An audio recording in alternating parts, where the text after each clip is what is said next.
All right, welcome back to the Agency Journey podcast. This is MacKenzie from ZenPilot. And this week, I've got the distinct pleasure of bringing on Andy Cabasso he is a co-founder of a company called Postage and has a super cool story.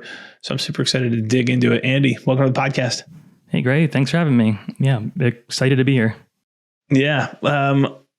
Among other things, in your intro occasionally, and I was tempted to read it, but I usually go with the short version first. Former Guinness World Record holder. What's the story? So I've started using that because it gets people asking questions like, well, right. Tell me the story. And like, is it a good one? No, it's the simplest thing that anyone could probably possibly do to win a Guinness World Record. I got the framed thing back there. Years ago, Reddit did a big Secret Santa where you could get matched up with someone around the world and you would send them a small gift for the holidays. And because it was the largest Secret Santa that ever took place, you won a Guinness World Record. And at the end of it, all the participants could ask for basically a certificate. And so I'm like, this fulfilled a childhood dream that I had ever since I was in elementary school, reading those really cool Guinness books and seeing all these amazing things that people were doing. And check that off the bucket list. Any other acrobatic feats or things like that or collections that wasn't going to happen for me. So this one worked. But then of course, the following year, Reddit did another Secret Santa and broke the record. And so now I am sadly a former Guinness World Record holder. That's awesome. Well, it's a slightly more exclusive club, though, than the Time Person of the Year in 2006, which was you. I still occasionally see that on someone's profile somewhere. And for a while, that joke was kind of tired, and now it's been tired enough that I'm kind of like, okay, that's making me chuckle. Now again. There are enough people who have forgotten about that, and it's like, oh wait, Time Person of the Year. Oh yeah, with the mirror, and that's clever.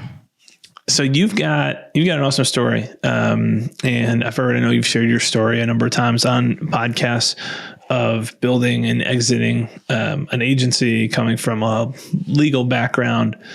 But now with Postage, you call it an all-in-one platform for cold email outreach.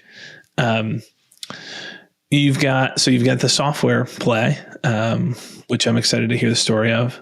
And also you've got a services component to it as well right now. But why don't you, maybe just by way of intro, can you walk us through what Postage is and how you got here? Sure. So in simplest terms, Postage is a tool that helps you do cold email outreach to connect with other people who don't necessarily know who you are for purposes of everything from sales lead generation to PR to link building. There are a variety of use cases. It's used by people from salespeople to marketers to PR professionals. And it kind of came about really because of specifically like the link building use case, which was back in the day, I ran a digital marketing agency, and we were noticing that to be able to rank better in Google, you needed more high quality, relevant links pointing to your website. And the way to get good quality, real links to your website isn't by just publishing content and waiting and hoping other people link to it, but by doing outreach to other relevant websites to pitch them to either link to your content or have you write a guest let you write a guest post for them. So then you get a link back to your site. But we weren't really seeing any great scalable ways to do this, especially for an agency. What we were seeing was a lot of disjointed tools out there. There were tools for prospecting to find good websites. There are tools for finding emails, and then tools for sending email sequences.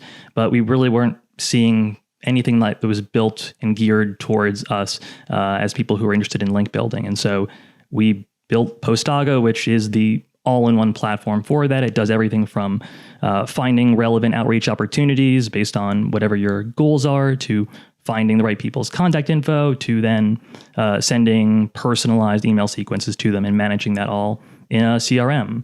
So that's the backstory on the product and how it got to be. What are, with that initial initial use case of link building, I know you've done a lot of podcast outreach and kind of promoted that use case for Postage too, which I think is a really good tool. And then obviously you get normal cold email to go sell stuff. There's any number of other iterations too. What do you see as the most common use case for Postage right now? Not necessarily what it's best suited for, but like, what are people actually using it for primarily?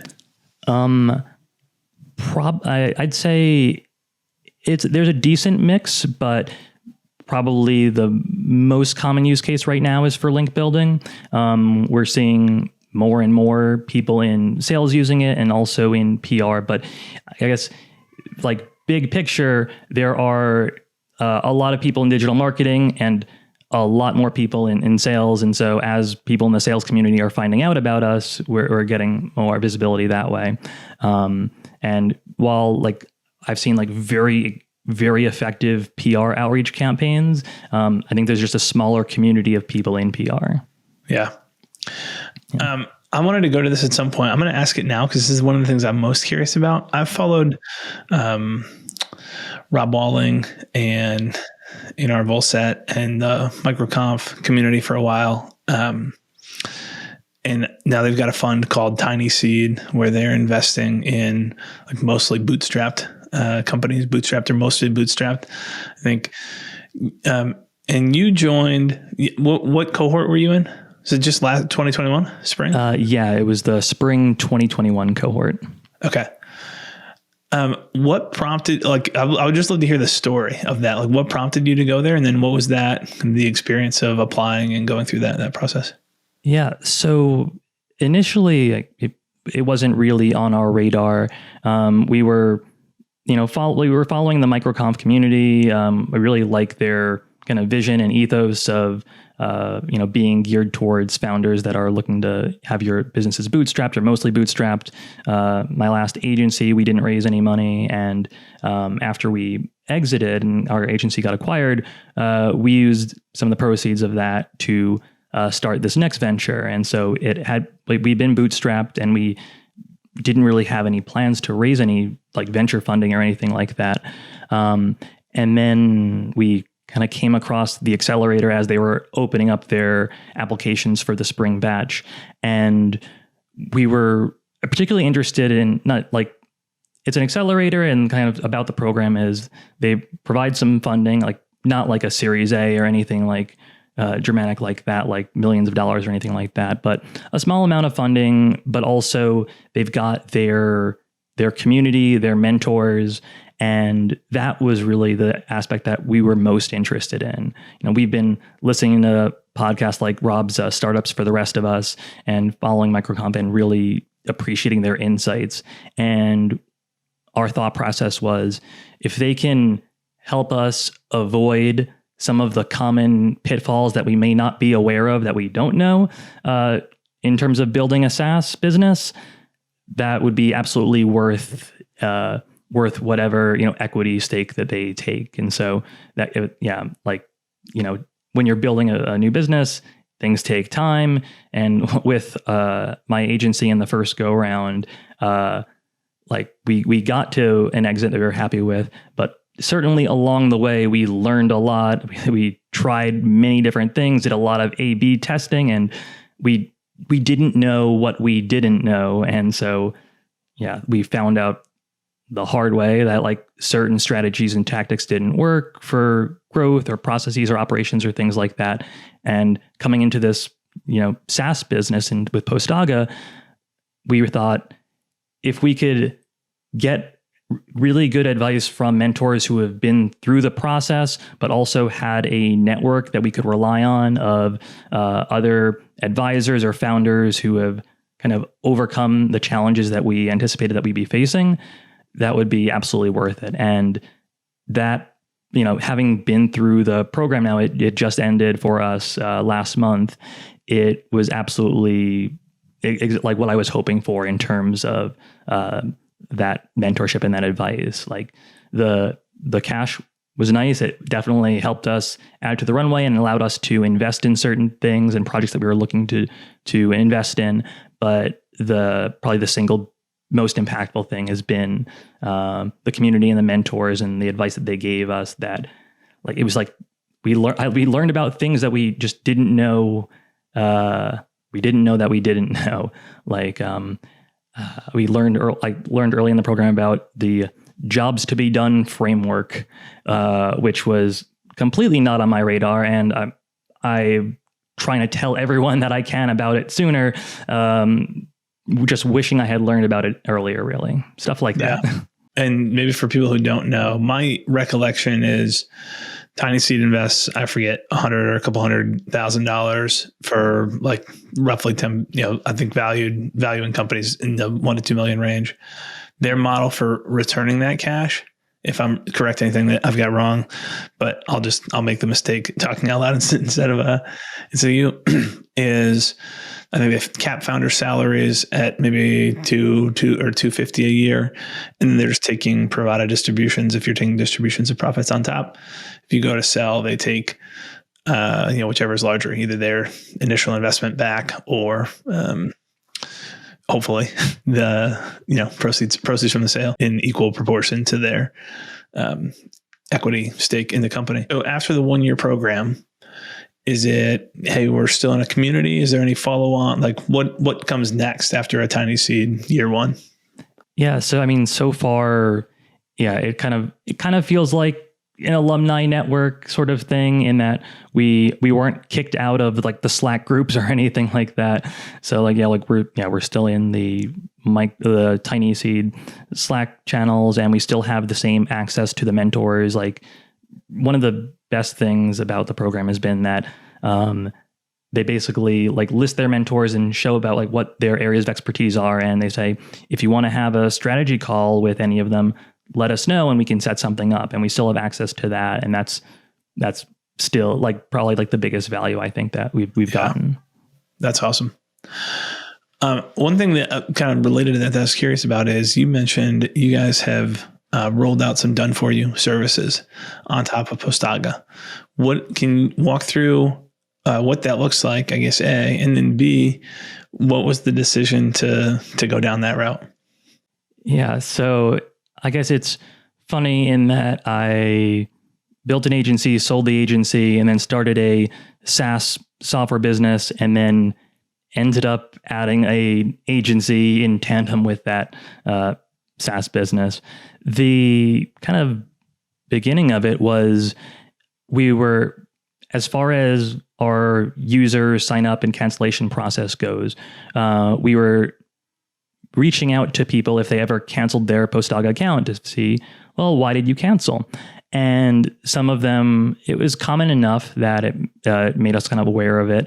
It was common enough sentiment that they were like, I don't really have much experience with link building or outreach. And, as easy as your tool makes it for me to be able to do the prospecting and do the outreach, it still needs to be a thought out, structured part of someone's job to do the outreach and the follow up and like get your link placements or get your guest posts, or, if you're in sales, like there are people who spend their days doing outbound lead generation and, like AEs and SDRs and stuff like that.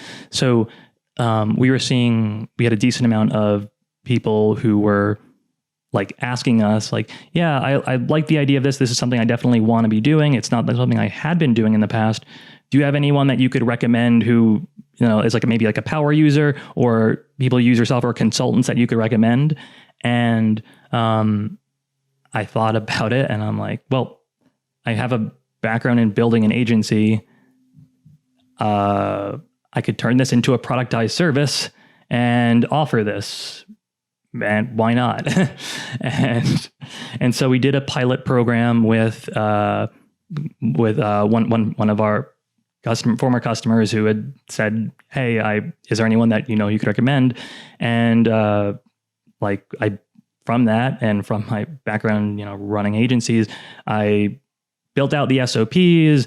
I did all of the delivery of it myself personally to make sure the workflow was right, and that I could also be able to replicate it for the future with future clients, and also be able to bring on help and be able to scale that team. And over time, it's been, as with, any growing agency, it's been an iterative process as we've gone from one person on the team besides me to 6 other people doing outreach. And so, definitely having that agency background and knowing the mistakes to avoid and really being serious about SOPs and documentation, processes and KPIs and all of that. It's a big difference from my first go around as an agency trying to figure things out as I went. Right. What does that structure look like right now? Like if I want to do cold outreach, let's just say, and is it all, as you're doing cold outreach right now, is it primarily link building? Or is it scaled down to one specific type of cold outreach? So it's kind of everything. And we have like a variety of different types of businesses that are using this service. There are some software SaaS businesses that are using the Done For You service to get like press and visibility, like that we're doing specifically just doing outreach to get them guest spots on other podcasts.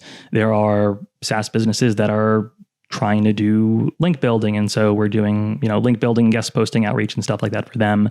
There are other agencies that are using our service that we're doing outreach for either them or for their clients. I'd say like probably 2 of the biggest segments of our, Done For You customers are either other agencies or software businesses. And it's a very wide range of stuff that we're doing for them, whether it's link building or press outreach or sales lead generation. And also it's gotten more popular more recently is doing affiliate outreach. So for businesses that are products, whether it's like e-commerce or, they have their own, or if they're like SaaS businesses, we can find potential partners, people who would be a good affiliates to recommend their products. Yeah. What you mentioned kind of rolling this out as a productized service with all those different types. How do you like, is it standard pricing? Yeah, you get 3 packages to choose from. Here's what they look like. Here's like, how do you measure and manage that side of running a productized service? Yeah. And then like the most important thing with any productized service is being able to make it consistent, fixed scope. And at the like early days, I was trying to think, well, what's the most like consistent way that we could do this? Because if we're doing like link building, let's say, I could acquire a link for a client where the link is like a DRDA of 60 versus a DRDA of 30. And if you look online, there are places where you could buy links and their price range is really, the metric that they use is domain authority or domain rating, which are, if you don't know, those are metrics that Ahrefs and Moz have to kind of qualify the authority rating of any given website. And the higher authority they have, the more impactful, generally speaking, the link will be for helping you rank. And so you could charge based on those metrics if it's link building, but also if we're doing multiple kinds of outreach. If we're doing outreach for podcasts, some podcasts have more or less listenership. If we're doing sales lead generation, an enterprise customer could be worth a lot more than a small business customer, things like that. And so I didn't want to be in the space of having to like negotiate basically every single lead. Even if we had a price list for leads and things like that, I could see getting into a lot of debate over quality of certain leads with clients or them asking to remove that from the list and stuff like that. So that just didn't seem very scalable to me, at least not for us at this time. So because of that, we did kind of completely like fixed scope pricing. Like you pay a flat fee, and then your deliverables are like we'll set like a target for the amount of leads that we're going to be able to generate for you across the channels that you're looking for. Yeah. Okay. That makes sense. So it's not a per link or cumulative DR, DARs. there are Yeah. plenty of like link building services where that's what they do. And you can go to their websites, you could sign up and you pay X dollars and you get a link from a site that where the main thing that they care about is domain rating, but it doesn't really tell you about like, is the context that you got the link in super relevant? Like you may get a link thrown into technically it's a, DR60 website, but the website itself is not really content-wise geared towards what your content is. And so is that super helpful? Yeah. So because you've got a lot of experience, and we've had some people talk like briefly about link building in the past. We had Josh Elkin from LinkFlow, an awesome link building agency, on the podcast, sharing his story, but we're really not going into the process. And I thought maybe one thing that would be fun for us to do together, as we get closer to wrapping up, is just kind of walk through what are you seeing work best in terms of link building. And I think there's an opportunity there, for agencies. In some cases, to use it for themselves, but certainly to augment the work that they're doing for clients as well. So when you look at link building, like what are the components of doing link building well, and any secret Andy tips that you've got for the audience on this one? So I guess for agencies in particular, like the real key here is, well, what can you do that is scalable and reliable? And if your clients are in a variety of different types of businesses and you're going to be doing outreach for them, you're going to need to, be doing unique prospecting for all of them and outreach and stuff like that.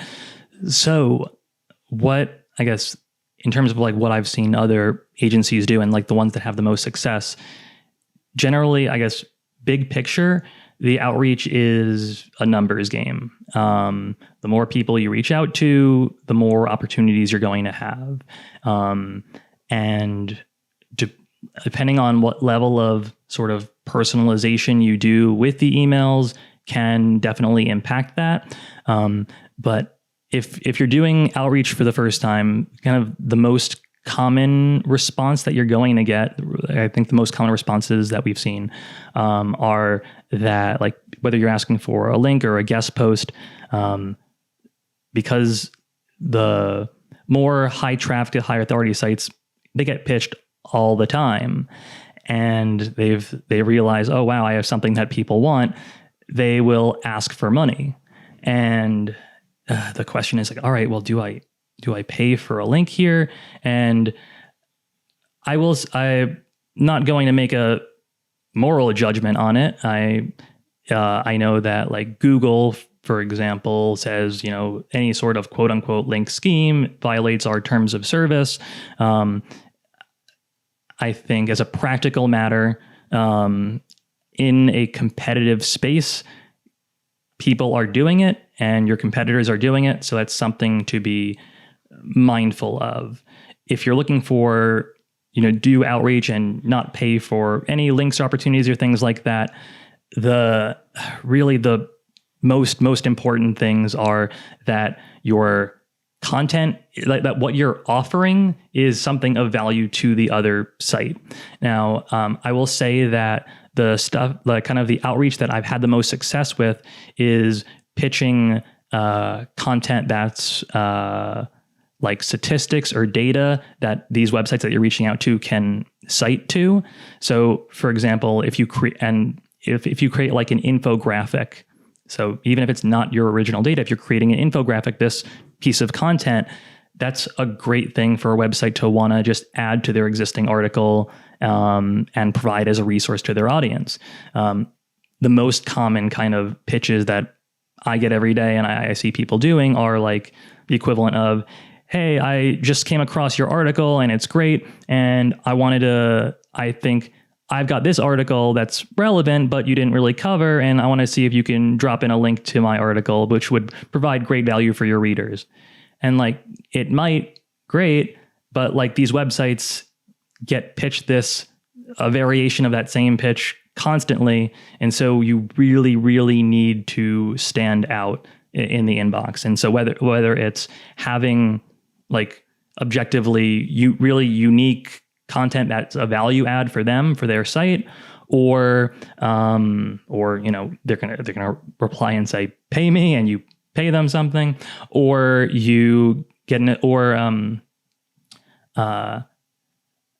I've been doing some A/B testing, for example, with like doing personalized images and things like that in pitch emails, and those tend to get a better response rate. But also one thing that I've found that works well is humor. So many cold emails are pretty generic, and like if you've operated a website long enough, you've gotten the same kind of cold email pitches over and over again. Dear sir, I would love to do business with you. Here is what we are offering. Stuff like that. And to the point where you're like, you see it, you see the email preview for a blip, you delete or archive it right away because you know that there's not going to be any value for you in it. But if you can kind of disrupt that mental muscle memory, if you will, so that like they're skimming their inbox, they see an email from someone they don't know, and they see the preview or they open the email, you get them to pause and say, well, what the heck is this? Then it makes it more likely that now that they've taken this pause, they'll read the rest of your email and maybe even respond to you. So that kind of thinking about tackling it differently can absolutely help you and have a bigger impact. Yeah, that makes a lot of sense. Any favorite jokes? Any favorite openers right now? So I've had mixed success with this one, to the point where someone, this was months back, but I had my phone number in the email signature, and this guy called me with a real thick New Jersey accent. He's like, hey, is this Andrew? And I'm like, yeah, hi, who's this? And he's like, who's this? You tell me. You've been emailing me pictures of your cat all week. And I'm like, oh, yeah. Yeah. So like in the email sequence, what I was doing was it's like a very striking picture of me just sitting at a table next to my cat, and we are both staring at the camera lens. And if you like open this email and if you see that image, you're kind of like, what the heck is this?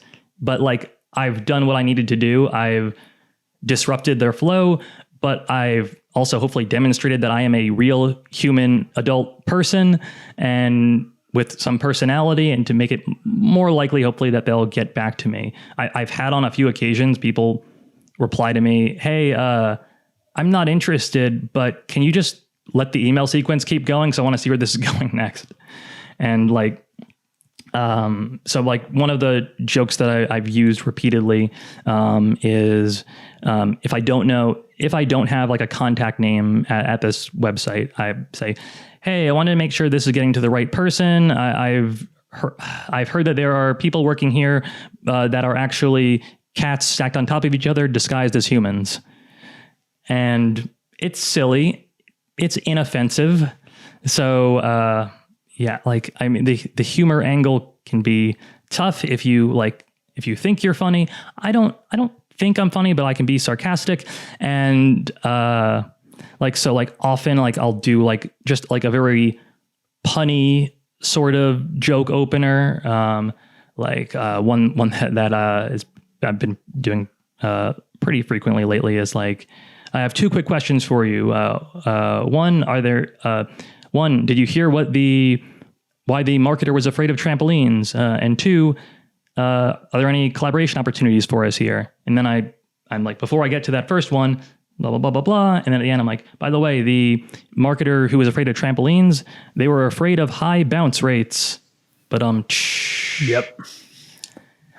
Classic. And yeah, if you've got an email like that probably came from our platform and possibly me. Yeah, that's funny. Oh man. I think the point of like, you got to stand out and get their attention first. Makes a lot of sense. That goes for most platforms and definitely applies in cold email. The challenge is like, there are a few ways to stand out that I've seen people do. Either you spend a lot of time doing research on every individual prospect, which absolutely can have a big impact. The more time you spend, the better. Like I've had people cold reach out to me saying, "Hey, I saw your podcast with Gray when you're talking about link building. I thought it was so interesting when you mentioned this humor thing. That was so cool." And I'm like, okay, wow, that person to do that had to have listened to the episode and find something to say about it. So they're like, all right, that took more than a few minutes. So I'm going to be more curious to see what they have to say. But I've also seen people like have openers like, "Hey, I saw that you went to this college, go Tigers," or whatever. And I'm like, all right, I know that. Like, is there some time that's involved in this? I don't know. Maybe. I don't know if you're even maybe using software that just scraped my LinkedIn to see what college I went to or whatever. I don't know. It just seems like there's not really any connection of that to the pitch. So you can, the more personalized you can be, the better. But if you're trying to do at like a very large scale, I think just content-wise, a humor angle or something in where the copy is different than what you'd normally see is going to have a big impact to your reply rates and things like that. One resource that I maybe want to give a shout out to is there's a site called Charm Offensive. Guy's name is John Buchan, and his pitch is basically, "I got really drunk one night and then sent a cold email to someone. And then in the morning, I got a reply that they thought it was so hilarious and they wanted to set up a meeting. And now I've scheduled meetings with Fortune 500 companies by using variants of this." And I'm like, oh, that's interesting. And he offers like templates and ideas and things like that. And I've definitely really absorbed that material. And like, for me, that's been super, super helpful personally. Yeah. So I recommend checking that out too. Last question for you. Looking forward, a product roadmap next 6 to 12 months. What's the next evolution, or what are the things you're most excited about for Postage? Is it the services side, scaling that? Is it specific things on the software side? Well, it's kind of growth all around. The services side is been growing like crazy in the last year since we first started doing it. I'm excited as we kind of scale that up. In terms of like the software side, as we're getting more users who are like sending in like super high volumes and agencies that are doing that for their clients, we want to better perfect the the ultimate goal here with doing cold outreach is you want your wins, you want your leads, whether they're links or podcasts or sales leads or things like that. And so